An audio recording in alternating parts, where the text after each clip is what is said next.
শুক্রবার গভীর রাতে মল্লাল দাস এবং মুকুন্দ দাসের বাড়িতে ডাকাতি করে এক কুখ্যাত ডাকাত দল। ঘটনা শুক্রবার রাত 2টা নাগাদ মেলাঘর পুর পরিষদের 9 নং ওয়ার্ড এলাকায়। এলাকাবাসীর অভিযোগ, শুক্রবার রাত আনুমানিক 2টা নাগাদ একই এলাকার 2 বাড়িতে একসঙ্গে ডাকাতের দল হানা দেয়।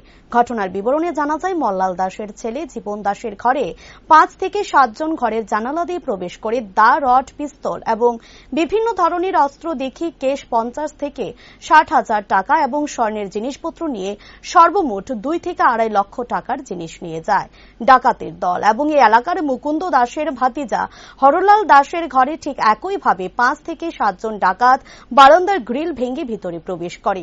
ঠিক একইভাবে রড, দা, পিস্তল দেখিয়ে ক্যাশ টাকা এবং স্বর্ণের জিনিসপত্র সর্বমোট 1.5 থেকে 2 লক্ষ টাকার জিনিস নিয়ে যায় ডাকাতের দল এবং তারা কাউকে চিনতে পারেনি বলে জানান। এরকম ঘটনা আর কোনো সময় হয়নি বলে জানান এলাকার লোকজন। সে বিষয়ে মেলাঘর থানায় খবর দেওয়া হয় এবং পুলিশ এসে তদন্ত শুরু করে। এই ঘটনাকে কেন্দ্র করে এলাকায় তীব্র উত্তেজনা বিরাজ করছে। এখন দেখার বিষয় পুলিশ সঠিক তদন্ত করে কি পদক্ষেপ গ্রহণ করে। দাদা, আপনার কি নাম? হরলাল দাস। কি হয়েছে গতকাল রাতে আপনার বাড়িতে? কয়টার জন্য আছে ঘরে ঢুকছে, দাও সিলিন্ড লইয়া তারা ধরছে, ঘোড়া ধরে আতো বাইন্দা জিনিসপত্র লই গেছে। রাত্র কয়টা বাজে শুনি? আড়াইটার মধ্যে এসে ও মনে 8টার মধ্যে বেরিয়ে গেছে। এরা আপনার ঘরে কি করে ঢুকলো? এরা গিল ভেঙে ঢুকছে। জানলার গিল না দরজার গিল? জানলার গিল। আরে বারিন্দার গিল ভেঙে ঢুকছে। আপনি যে দরজা, এটা লক লাগানো না? হ্যাঁ তালা আছে, ভেঙে ঢুকছে। তারা মোট কজন আছে? মোট টুট বয়েছে না, 4-5 জন।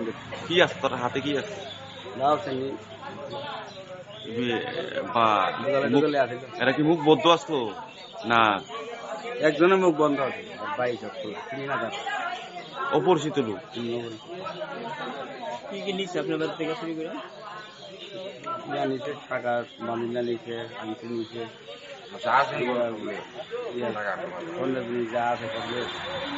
আনুমানিক কত টাকা এরা আপনার বাড়িতে ছিনতাই করে দিচ্ছে? আনুমানিক কত 1 লাখ টাকার মতো সব মূল্য। এর মধ্যে আপনাদের উপর আক্রমণ বা মারধর এমন কোন ব্যবস্থা, এমন কিছু করছে না? হাত পাও বাইন্দা লাগছে, লড়লে মারব। আপনার এই ঘরে পরিবারে কজন ছিলেন আপনারা? 3 জন। এমন কোনো ব্যবস্থা ছিল না যে মোবাইল দিয়ে কাউকে ফোন করা? মোবাইল নিয়ে মোবাইল